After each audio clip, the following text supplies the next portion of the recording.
വാക്ക് നമുക്ക് ഞാൻ പണ്ട് ലാസ്റ്റ് പ്രാവശ്യം പറഞ്ഞല്ലോ, ഹീബ്രുവിലെ ആൾക്കാർ അവരെ അർത്ഥം കണ്ടുപിടിക്കാൻ വാക്കുകൾ സ്പ്ലിറ്റ് ചെയ്യും. നമ്മൾ ബെറക്ഷീത്തിൻ്റെ അതുണ്ടോ എന്തോ ബെയ്റ്റ് റോഷൻ നമ്മൾ കണ്ടു, ഹെഡ് ഓഫ് ദ ഹൗസ് എന്ന് നമ്മൾ കണ്ടു.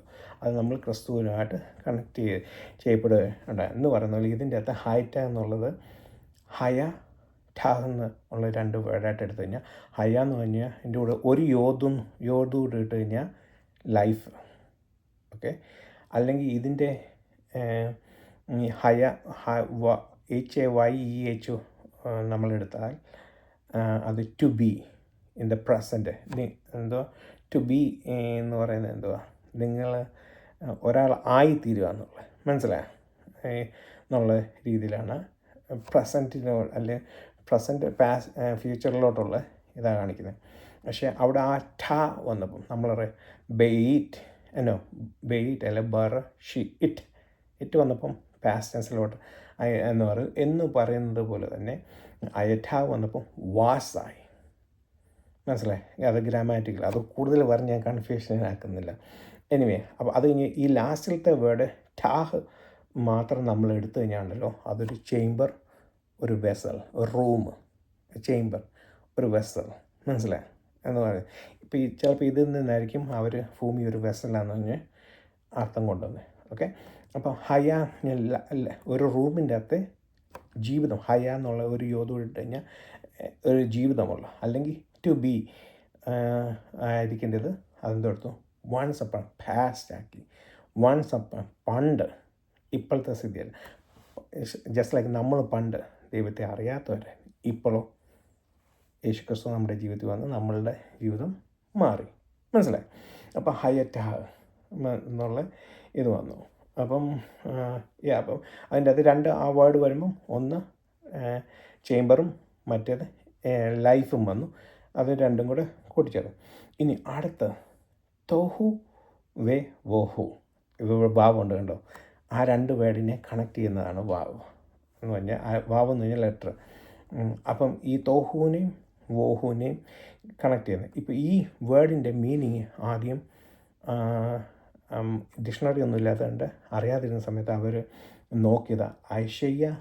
യെശയ്യാവിൻ്റെ പുസ്തകം 34 അധ്യായത്തിൻ്റെ 11 വാക്യത്തിലും യെരമ്യാവ് 4 ജെറമായ 4:23 ഐശയ്യ 34:11 ഇതിൻ്റെ ഇതാണ്. അവിടെ കിടക്കുന്ന അർത്ഥം ഇത് പാഴും ശൂന്യമായി കിടക്കുന്നു. അങ്ങനെയുള്ള അർത്ഥത്തിൽ നിന്നാണ് ഇവിടെ പാഴും ശൂന്യമായി കിടക്കുന്നു. അപ്പോൾ ഈ ഒരു വേർഡ് ഒത്തിരി ബ്ലോൺ ഔട്ട് ഓഫ് പ്രൊപ്പോർഷൻ ചെയ്തിട്ടുണ്ട്. ഭൂമി അങ്ങനെ ഇതിൻ്റെ അകത്ത് വേറെ തിയറികളൊക്കെ വന്നിട്ടുണ്ട്. ഗ്യാപ്പ് തിയറി വന്നിട്ടുണ്ട്. അതേപോലെ ഏഞ്ചൽ വീണപ്പെട്ട തിയറി ഉണ്ട്. അത് പുറകെ വരുന്നുണ്ട്, പുറകെ പറഞ്ഞുതരാം.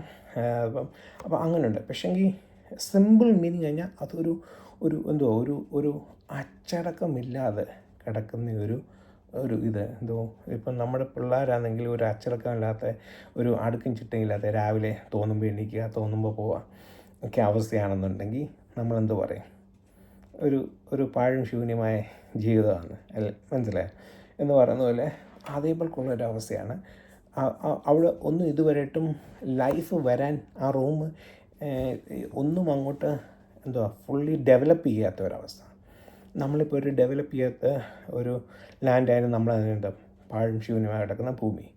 മനസ്സിലാവും? വൺസ് ഡെവലപ്പ് ചെയ്ത് അവിടെ ഒരു ഹൗസിങ് ഇതൊക്കെ വന്ന് അപ്പാർട്ട്മെൻറ്റും ഗ്രോസറിയൊക്കെ വന്നു കഴിയുമ്പം ദാറ്റ്സ് ബിക്കം ഒരു നല്ലൊരു ഒരു പാർക്കും ഒരു ബ്യൂട്ടിഫുൾ ഇതൊക്കെ വന്നു കഴിയുമ്പം അവിടെ ഒരു ജീവൻ വന്നു. മനസ്സിലായി? എന്ന് പറയുന്ന പോലുള്ള ഒരവസ്ഥ മാത്രമേ ഉള്ളൂ. ഒരു സിമ്പിൾ തോഹു വേഹു, പാഴും ശൂന്യം, എംപ്റ്റിനെസ്. ഇതിൻ്റെ അകത്ത് ഇംഗ്ലീഷ് വേണ്ട, എനിക്ക് ഇതിൻ്റെ അകത്ത് എനിക്ക് ഇഷ്ടപ്പെട്ട അസ്റ്റോണിഷിംഗ്ലി എംപ്റ്റി. മനസ്സിലായി? അത് കഴിഞ്ഞിട്ട് ഒരു എംപ്റ്റി ആയിട്ടുള്ള അവസ്ഥ, ഒരു ഫോം ഒന്നും രൂപപ്പെടാത്ത ഭൂമി ഇതുവരെയായിട്ടും രൂപപ്പെട്ടില്ല. നമ്മൾ അറിയാമല്ലോ, ഇതുവരെയായിട്ടും മേളത്തെ വെള്ളവും താഴത്തെ വെള്ളവും തമ്മിൽ ഡിവൈഡ് ചെയ്തിട്ടില്ല ഇതുവരെയായിട്ടും. അപ്പോൾ അങ്ങനത്തെ ഒരവസ്ഥ കിടക്കുന്ന ഒരവസ്ഥ, അത്രേ ഉള്ളൂ. ഓക്കെ, അതല്ലാതെ കൂടുതൽ ഇതിനൊന്നും ഇതില്ല. ചില ഭാഷയിൽ അതിന് ഖയാസ് എന്ന് പറയും. കാരണം അത് ഈ ഫ്രഞ്ച് വേർഡിൽ നിന്ന് അതിനൊരു അത് കൂടുതൽ ഞാൻ പോകുന്നില്ല. ലിംഗ്വിസ്റ്റിക്സിനകത്ത് പഠിക്കുമ്പം അത് ഫ്രഞ്ച് വേർഡ് ഖെയാസ് എന്ന് പറഞ്ഞ ഒരു വാക്കുമായിട്ട് അതിൻ്റെ എറ്റമോളജി എടുത്തു കഴിഞ്ഞാൽ കണക്ട് ചെയ്യാൻ പറ്റും. അതുകൊണ്ടാണ് അതങ്ങനെ ഫോംലെസ് ആൻഡ് എംപ്റ്റി എന്ന് പറഞ്ഞ് വന്നത്. അതൊരു ചില ആൾക്കാർ പറയാം അതൊരു ഈവിൾ ഇതാണെന്ന്. അങ്ങനെ ഈവിളൊന്നുമില്ല, ജസ്റ്റ് ഒരു ഡെവലപ്പ് ചെയ്യാത്തൊരു സ്ഥലം എന്നുള്ള രീതി കണ്ടാൽ മതി. ഓക്കെ, ഇനി അടുത്ത മീനിങ് ടോഹു വെഹു വെഹോഷേക്ക് വാവ് ഉണ്ട്, അവിടെയും കണക്ട് ചെയ്തൊക്കെ ഉണ്ട്. ആൻഡ്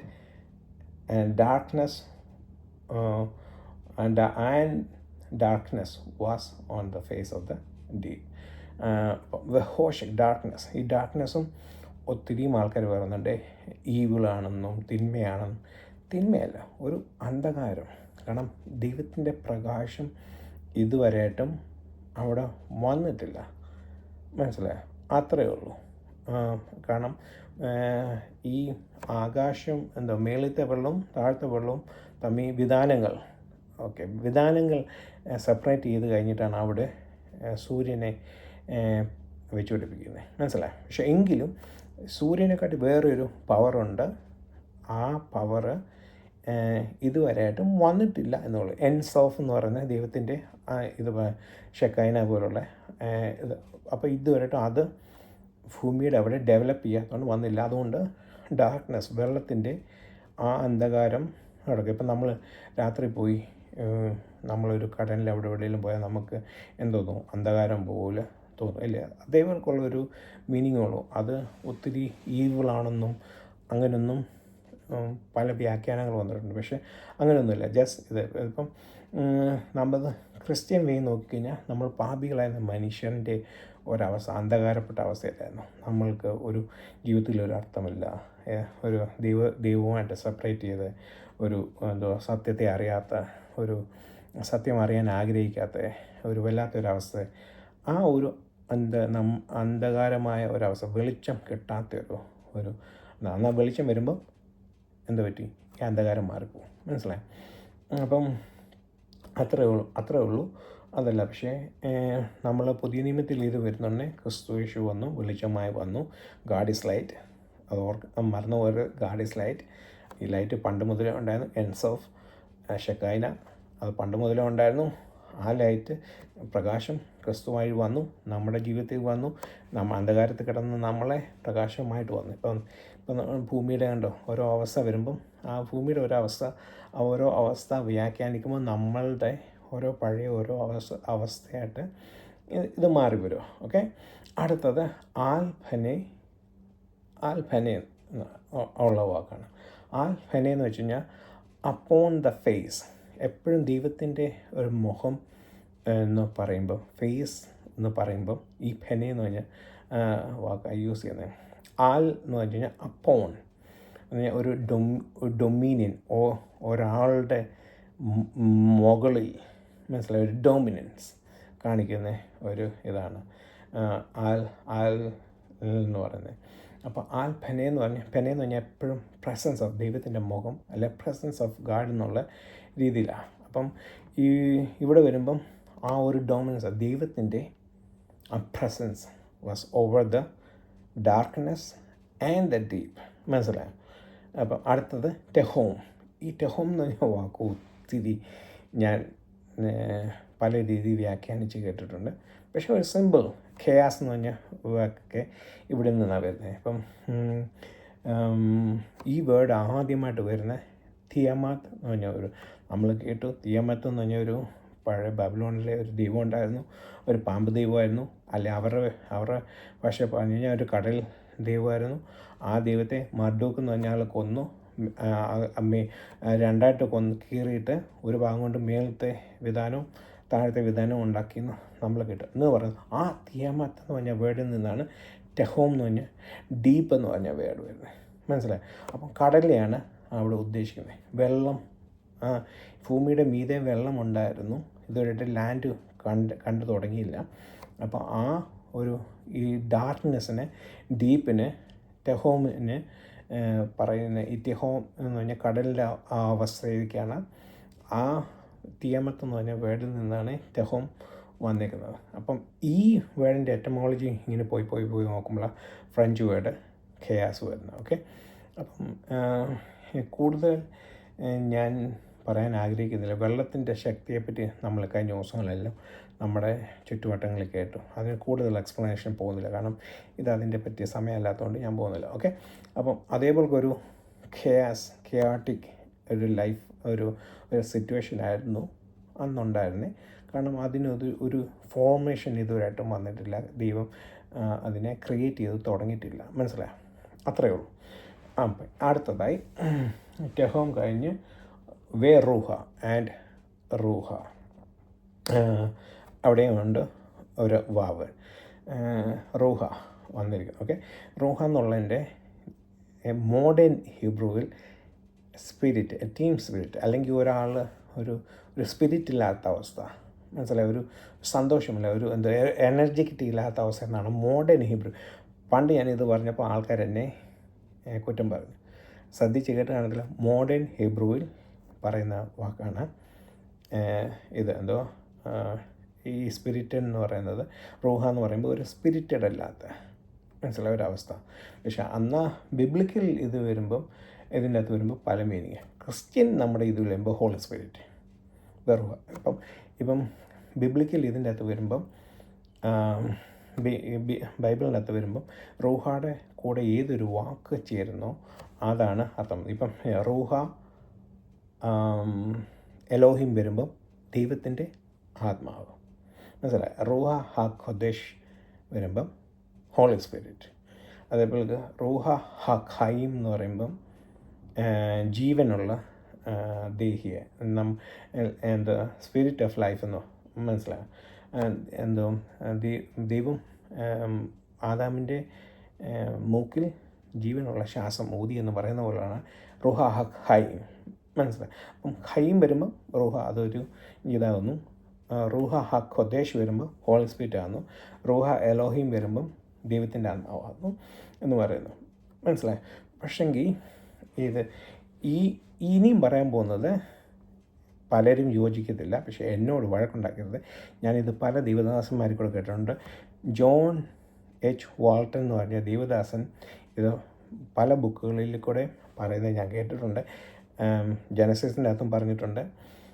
ഇതിൻ്റെ അകത്ത് പറയുന്നത് ദൈവത്തിൻ്റെ ആത്മാവെന്ന് പഴയ നിയമത്തിൽ പറയുമ്പം ദൈവത്തിൻ്റെ ഒരു കരം, അദൃശ്യമായ കരം, മനസ്സിലായ ഒരു എക്സ്റ്റൻഷൻ ഓഫ് ഗാഡ് എന്ന് പറയും ദൈവത്തിൻ്റെ കരം. ഇപ്പം ഷിംഷോൻ താടിക്കമ്പുമായിട്ട് താടി എല്ലുമായിട്ട് അടിച്ചു കൊന്നു. അതിനും ദാഹിച്ചപ്പം ദൈവത്തിൻ്റെ ആത്മാവ് അവൻ്റെ മേൽ പരിവർത്തിച്ചു. It's a hand of God. അതേപോലെ ദൈവത്തിൻ്റെ ആത്മാവ് വന്നപ്പം ശൗൽ പ്രവചിച്ചു, പ്രവാചകന്മാർ പ്രവചിച്ചു. ദൈവത്തിൻ്റെ it's an extension of God, മനസ്സിലായോ? വന്നും പോയിരിക്കുന്നവരുള്ള ഒരു അവസ്ഥയാണ്. ബട്ട് തൃത്വത്തിൽ മൂന്നാമത്തെ ഹോളി സ്പിരിറ്റ് അല്ല എന്നാണ് ഒരെണ്ണം. കാരണം തൃത്വത്തിൽ മൂന്നാമത്തെ പെന്തക്കോസ് നാളിലാണ് ഇറങ്ങി വന്നതും. പക്ഷേ അതിന് മുമ്പേ വന്നും പോയി ഒരു എക്സ്റ്റൻഷൻ ഓഫ് ആർം. അത് നമ്മൾ ഷെക്കൈന എന്ന് പറഞ്ഞാൽ അതൊരു ഒരു ഡീപ്പ് ഇതാണ്. അത് നമ്മൾ ഒരു ദൈവത്തിൻ്റെ ഒരു പ്രസൻസ്, അല്ലെങ്കിൽ ദൈവത്തിൻ്റെ അതിനപ്പുറമായി ഒത്തിരി ഉണ്ട്, ഒരു ഇതുണ്ട്. അതിൻ്റെ അകത്തെ ഒരിതാണ് എക്സ്റ്റൻഷൻ ഓഫ് ആർം എന്ന് പറയുന്നത്. ഒരു ഖരം, ദൈവത്തിൻ്റെ ഒരു ഖരം എന്ന് പറയുന്നത് ഒരു ആന്ത്രോമോർഫിക് വേയിൽ പറയുന്നതേ ഉള്ളൂ. ദൈവത്തിനെ മനുഷ്യൻ്റെ രൂപത്തിൽ സാദൃശീകരിക്കുക, an extension of arm. Okay, റൂഹ എന്ന് പറയും. പക്ഷേ ഇവിടെ വരുമ്പോൾ റൂഹ അടുത്ത വേർഡ് എലോഹിമുണ്ട്. അപ്പം ദൈവത്തിൻ്റെ ആത്മാവ്. ഓക്കെ, നമ്മൾ അതിന് മുമ്പ് കണ്ടു ഫേസ് ആൽഫനെ കണ്ടു, ദൈവത്തിൻ്റെ പ്രസൻസ്. ഓക്കെ, അപ്പം റൂഹ ഖൊദേഷ് നമ്മൾ കേൾക്കുന്നത് ദൈവത്തിൻ്റെ അത് മോഡേൺ ഇംഗ്ലീഷിൽ അത് ഒരു ടീം സ്പിരിറ്റ്, ഒരു സ്പിരിറ്റ് അല്ലാത്ത പറഞ്ഞു. പിന്നെ ബിബ്ലിക്കൽ ഇതിൻ്റെ അകത്ത് ഏത് വേർഡ് അതിൻ്റെ കൂടെ വരുമ്പോൾ തോന്നി പക്ഷേ ന്യൂ ടെസ്റ്റ്മെൻറ്റിൽ വരുമ്പം it's a holy spirit. Okay. അത് കഴിഞ്ഞ് അടുത്ത വരുന്നത് എലോഹീം. നമ്മൾ എലോഹീം ഓൾറെഡി നമ്മൾ ലാസ്റ്റ് ഇതിൻ്റെ അകത്ത് പഠിച്ച യൂണിവേഴ്സൽ ദൈവം. ഇപ്പം പലർക്കും തെറ്റിദ്ധരിക്കണം, അത് 2 ദൈവമുണ്ട്, യൂണിവേഴ്സൽ ദൈവം. യൂണിവേഴ്സൽ പണ്ട് ഉണ്ടായിരുന്ന യൂണിവേഴ്സൽ ദൈവം അത് പല ബ്രോഡ് വേയിൽ പോയി. പക്ഷെ അന്ന് മനുഷ്യരാരും ദൈവത്തെ, മനുഷ്യൻ്റെ ഈവിൾനെസ് കൊണ്ട് ദൈവത്തെ അറിയാൻ ആഗ്രഹിക്കുകയോ ഒന്നും ചെയ്തില്ല. അപ്പം അവിടെ വെച്ചാൽ അബ്രഹാമിനെ ദൈവം തിരഞ്ഞെടുത്തു.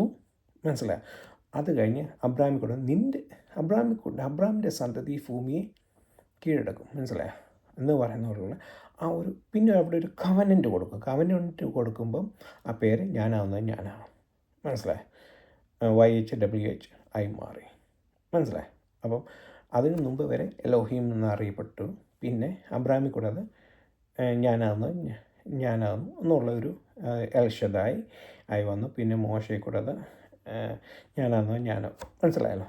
അപ്പം അങ്ങനെ വന്നതുള്ളൂ. അതിന് മുമ്പേ ഒരു യൂണിവേഴ്സൽ, പിന്നെ അത് ഈ ഒരു കോൺ ഷേപ്പ് വെയിൽ പോകുന്നു. മനസ്സിലായോ? അപ്പോൾ അത് ഇവിടെ എലോഹീം നമ്മളത് ഓൾറെഡി അത് ലാസ്റ്റ് ഭാഗം പറഞ്ഞു, ഇപ്പോഴും പറഞ്ഞു. ഒറ്റ വാക്കി ഡിഫൈൻ ചെയ്ത സോവീനിറ്റി, അല്ലെങ്കിൽ ലൈഫ് ഗീവർ, അല്ലെങ്കിൽ ലൈഫ് സസ്റ്റെയിനർ, ജീവൻ കൊടുക്കാനും ജീവൻ നിലനിർത്താനും സർവാധികാരി ആയത്